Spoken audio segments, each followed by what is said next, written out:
Hello, I'm Adrian Finnegan, and this is Counting the Cost from Al Jazeera, your weekly look at the world of business and economics. This week, fears of a recession in the US have sparked volatility in global markets. Could that work against the Democratic presidential candidate, or could Kamala Harris win over voters on the economy? Europe may have weathered an energy crisis, but despite sanctions, some European nations are still buying Russian oil and gas. We'll take a look at why. At anger in Nigeria over a cost of living crisis, but are the president's economic reforms to blame, or will they help the economy in the long run? Unemployment in the US is at its highest level in nearly 3 years, and the world's largest economy looks in danger of falling into recession. The data has spooked global markets and called into question the economic record of the Biden-Harris administration. Vice President Kamala Harris, the Democratic presidential candidate, may now find it harder to pitch her economic plans. She's got nearly 4 months to sway voters who trust her rival, Republican Donald Trump, more on the economy. Harris has kicked off her campaign promising to strengthen the middle class among her main pledges. So can she win on the economy? We'll discuss that with our guest in just a few moments. But first, Victoria Gatenby reports. Democratic presidential candidate Kamala Harris has a different vision for the future of the United States to that of her Republican rival Donald Trump, including on the economy. Together we fight to build a nation where every person has affordable health care, where every worker is paid fairly, and where every senior can retire with dignity. All of this is to say, building up the middle class will be a defining goal of my presidency. But recent economic data suggests the US economy may be headed for a recession. The unemployment rate rose last month to 4.3%, the highest level since 2021. Wage growth slowed and manufacturing activity slumped. Under Harris-Biden policies, we now have the highest unemployment rate in 3 years. Just came out yesterday, even I was surprised those numbers were terrible. If Harris wins this election, you will quickly have a Kamala economic crash. You're going to have a crash. Trump and his running mate, Ohio Senator J.D. Vance, say they're fighting for working-class Americans. They blame the Biden-Harris administration for supporting economic policies that have caused too many hardships for too many Americans for too long. From Iraq to Afghanistan, from the financial crisis to the Great Recession, from open borders to stagnating wages, the people who govern this country have failed and failed again. But some union leaders say 4 more years of Trump won't help working people, and they're throwing their support behind Harris. Trump understands nothing about the auto industry. He understands nothing about auto workers. He's all talk. He loves to have a few talking points, but at the end of the day, when he had the chance to do something for auto workers, he did nothing when he was president. Nothing. Recent polling suggests this will be a tight race, but more voters believe they'd be better off financially if Trump gets back into the White House.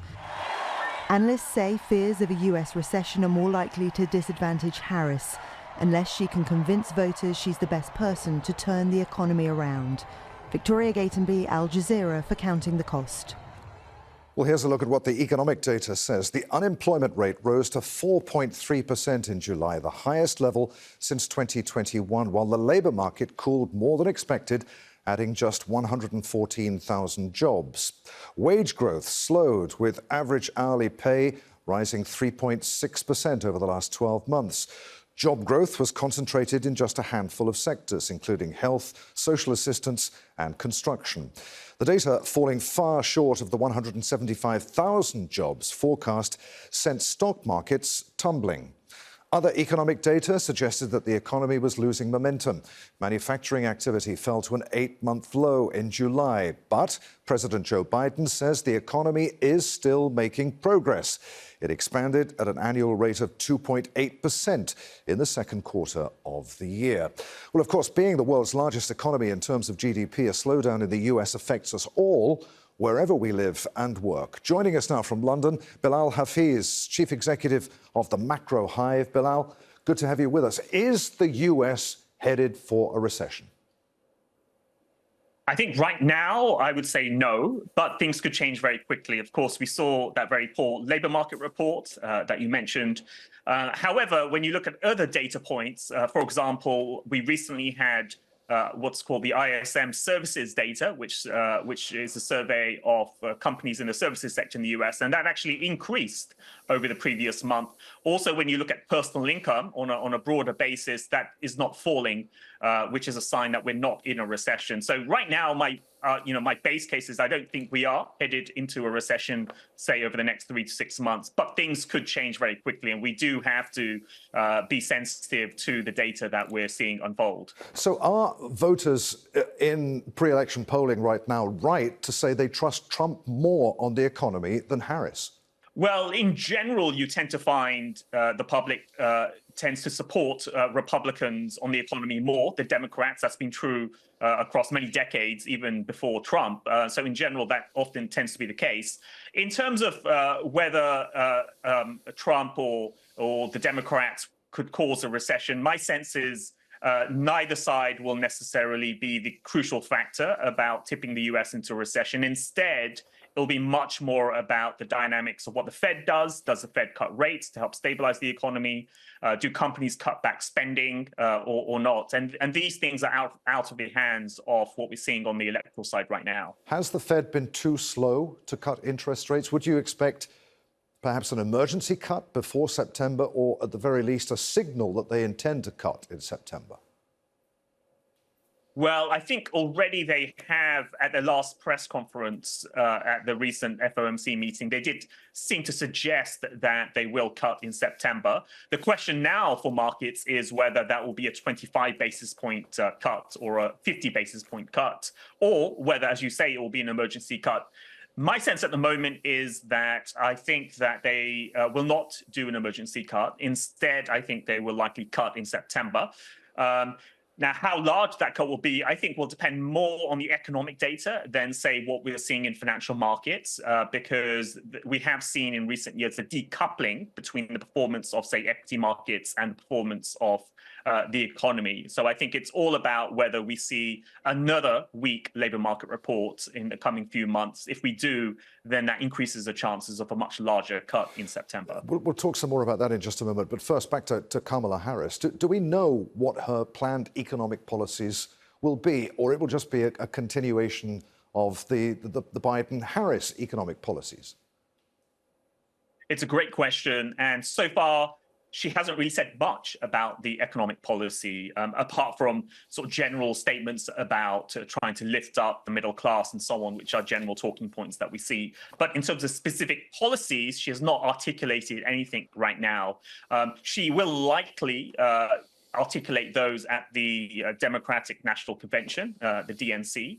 But more generally, if you look at the tone of her electioneering so far, she seems to be focusing much more on the tone and culture and optimism rather than being too specific about policy. So it's not clear whether she will necessarily articulate a clear policy agenda. So for now, it seems like she could continue the Biden policies that we've seen in earlier years. And at this stage, we don't really know whether she will deviate from that much. But if the numbers continue to go against her, if unemployment continues to rise, that's not going to be good for her electoral prospects, is it? Absolutely.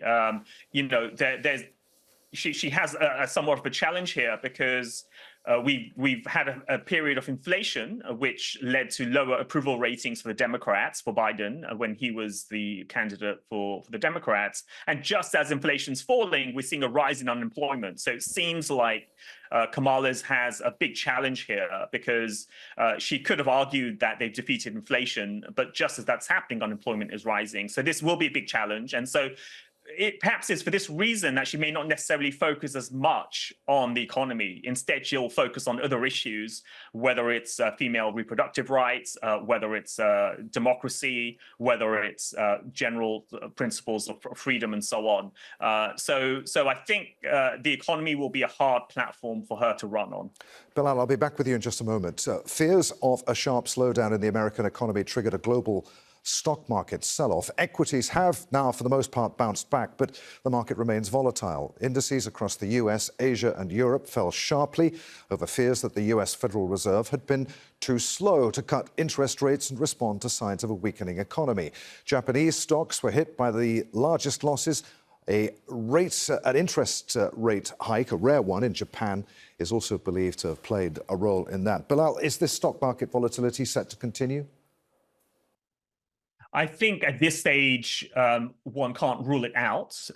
We have seen very extreme moves over the last week or so. And typically when you see such large moves, they do continue for some period ahead, but we may not necessarily see as large moves as we've seen over the past week. One challenge we have right now is we are in the summer months of the Northern Hemisphere, where you tend to see that there's less active traders and investors in the market, which tends to result in outsized moves in markets. So that's also exacerbating a lot of the moves we're seeing at the moment. Moreover, we have seen certain bubbles been forming in markets. So for example, we've had a mini AI bubble in the US. We've also had a mini sort of Japan bubble in the Nikkei and also the yen carry trade. And all of these bubbles are unwinding at the moment. And it's hard to know exactly when the bursting of those bubbles will end. But we do think that we're not out of the woods yet. Bilal, it's always great to talk to you on Counting the Cost. Many thanks indeed for being with us. Thank you. Nobel Peace Prize laureate Muhammad Yunus has been chosen to lead Bangladesh's interim government until elections are held. The economist and banker is the choice of student protesters who forced Prime Minister Sheikh Hasina to resign and flee the country. Known as the banker to the poor, Yunus has been credited with lifting millions of people out of poverty. We'll discuss what his appointment means to the nation in a future edition of Counting the Cost. Russia's oil is still flowing into the European Union. Ukraine wants to limit that and has placed sanctions on Russian energy company Lukoil, forcing it to stop delivering oil through a pipeline that crosses its territory to the few European nations that are still buying it. Hungary, Slovakia and the Czech Republic were granted an exemption to an EU ban on Russian oil imports following Moscow's invasion of Ukraine in 2022. The Hungarian and Slovakian governments say that Kyiv's move puts their energy security at risk and have asked the European Commission to intervene, but the Commission is asking them to find alternatives to Russian energy supplies. Well, the three countries receive crude oil via the Druzhba pipeline, which starts in Russia and then splits in two. The northern line runs through Belarus to Poland and Germany. The southern line runs through Ukraine to refineries in Slovakia, Hungary and the Czech Republic. It's remained operational through more than 2 years of war. Together, the countries imported nearly $3 billion worth of oil from Russia in the first 6 months of this year. Hungary relies on Russia for around 70% of its oil imports. Lukoil accounts for half that figure. Prime Minister Viktor Orban, a longtime Putin ally, has rejected the EU's proposal to import oil via a pipeline in Croatia. He says that would be too expensive. Analysts say that Hungary's oil imports dropped by a third in July compared to the previous month, following Ukraine's decision to ban Russian oil passing through its territory. But the EU says that neither Hungary, Slovakia or the Czech Republic face an immediate risk to supplies. Joining us now from Brussels is Teresa Fallon. She's the director of the Center for Russia, Europe and Asia Studies and a senior fellow at the Chicago Council on Global Affairs. Good to have you with us on Counting the Cost. These sanctions, are they actually going to affect the amount of oil that gets to these countries that say that they need it so much? Well, 2 points here. First of all, there's some analysts have been pointing out that it's not really Ukraine that's blocking this right now. It's Transneft that is not sending the crude oil. So that's one aspect of this. And the other is that both Hungary and Slovakia have had 2 years to get their act together to diversify, and they haven't. In fact, Hungary has more than increased their reliance on Russian energy by 50%. So this rankles the European Commission, all the other member states. It was painful, but they managed to do it. But Hungary and Slovakia have not done that. In fact, Hungary is trying to use the 2014 free trade agreement between Ukraine and the EU as a way to get out of jail card-free in order to extend the carve-out even further. So every other country has managed to improve their energy diversification away from Russia, but Hungary has actually increased it by 50%. The question has to be why? Are there no alternative supplies available to Hungary?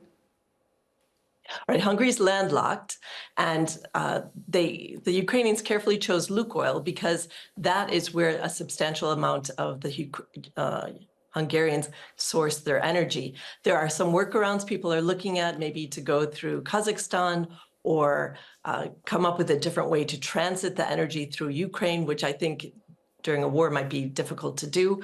But as the previous episode had mentioned, that Croatia has offered to send energy to Hungary through the Adria pipeline from Croatia. And the foreign minister, Peter Szijjártó, has said this is too costly. But of course, Croatia would charge transit fees that are less than what Russia is charging. And the other issue is that the refineries in Hungary, it's a state-owned company, MOL, they're organized to only refine the heavy Urals crude that comes through there. So it would be costly for them to reset the refineries. Now, MOL is making a lot of money, and so the Hungarian policy on this is to have windfall taxes. So the state-owned company is actually filling the coffers of Hungary, of the Orban government, but they don't have any money to actually improve the refinery so that it could actually refine other crude. So this is kind of a bad policy creation by the Orban government. It's very short-term thinking. And what about Russia? Does any of this actually hurt Russia, or has it now found alternative buyers for its oil?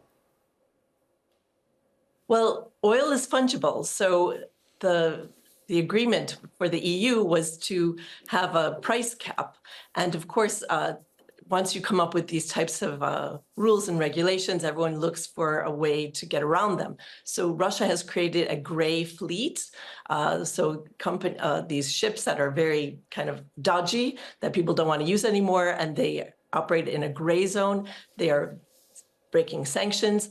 But India has substantially increased their purchases of Russian crude. For example, before the war in Ukraine, it was about 1% of their energy mix. Now it's at 20%. So they've really increased it substantially. China has also increased buying Russian energy, so that at a substantial discount. So this is a way for Russia to keep their friends close, and also, since oil gets on the market no matter what, some Indian diplomats have said, well, we're really helping you, Europe, because we're actually buying Russian crude, and then they refine it, and then they send it back to Europe. So it keeps the price of oil reasonable around the world. This is the Indian narrative. Nevertheless, there is some growing strains in what's happening with India and China, of course.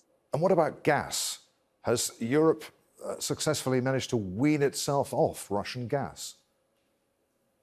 Well, gas, there's two ways. So piped gas coming into Europe, which was not sanctioned.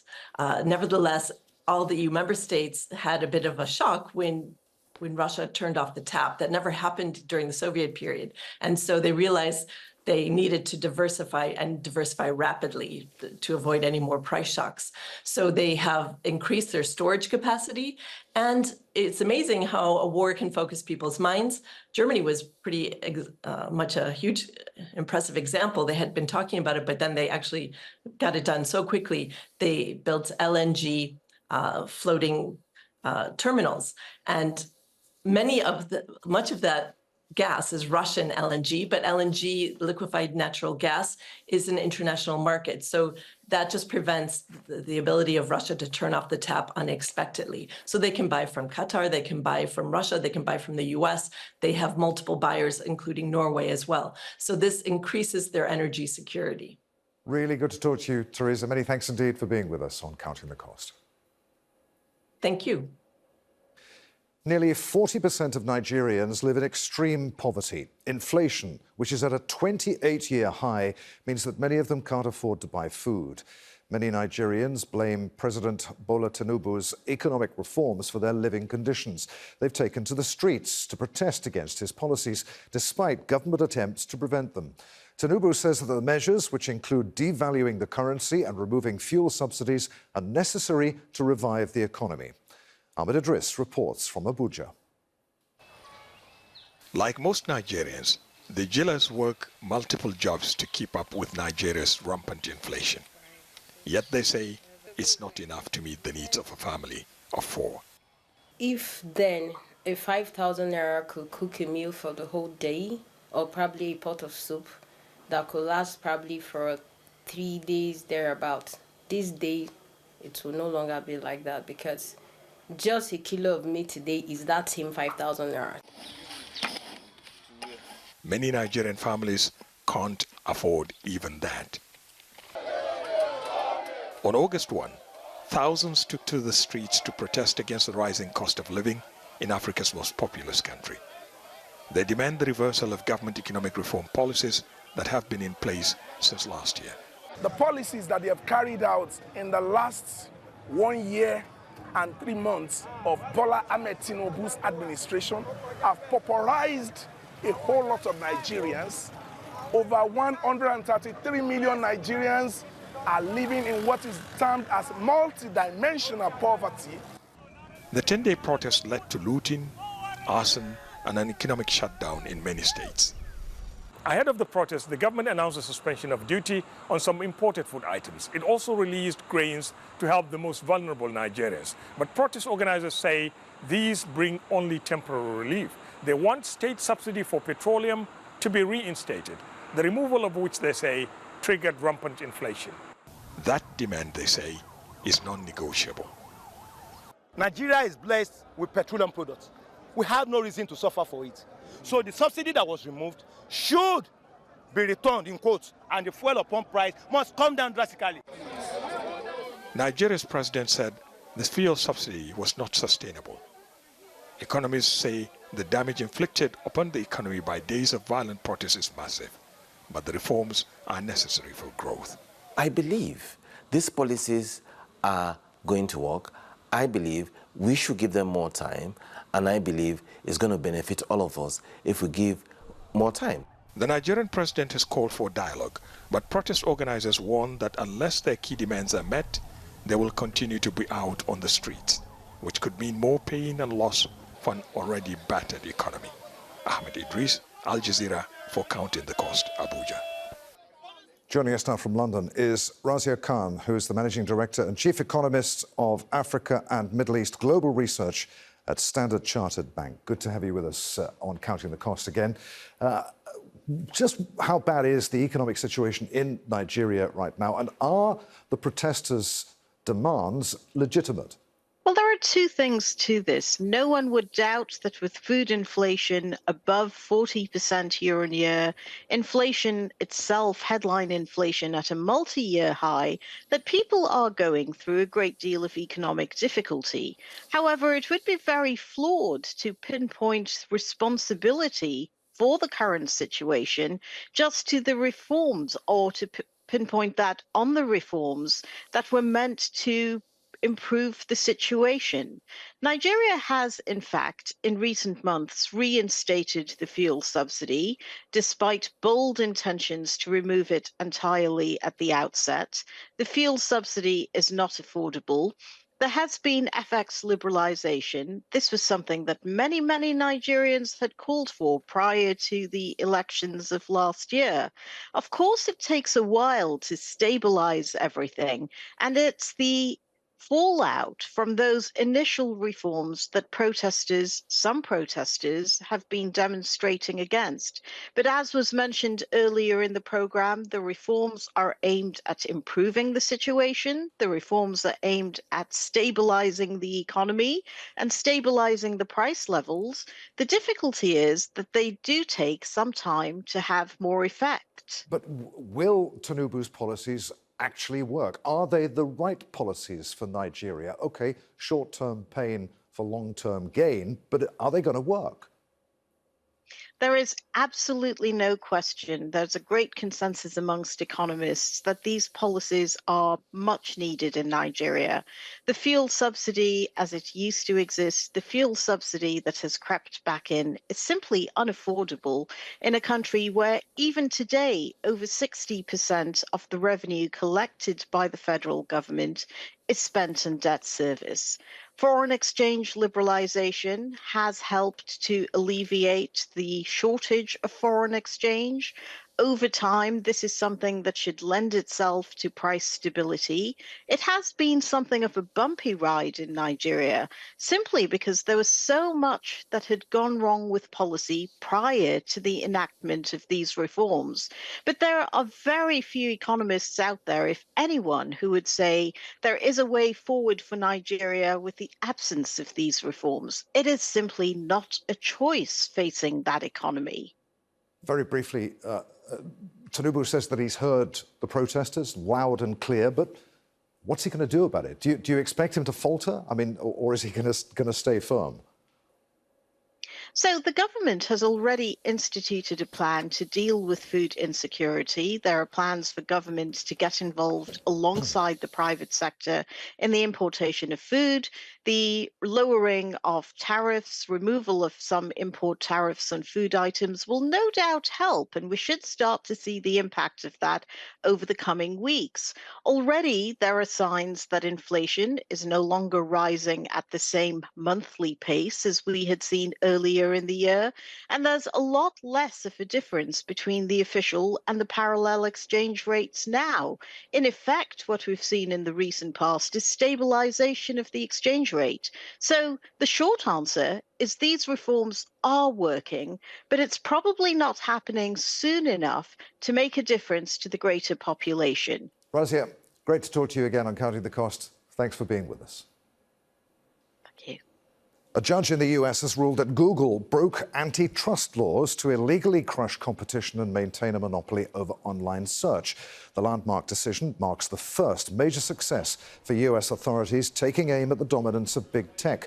Google's parent company Alphabet has said that its popularity stems from the overwhelming desire of consumers to use its search engine.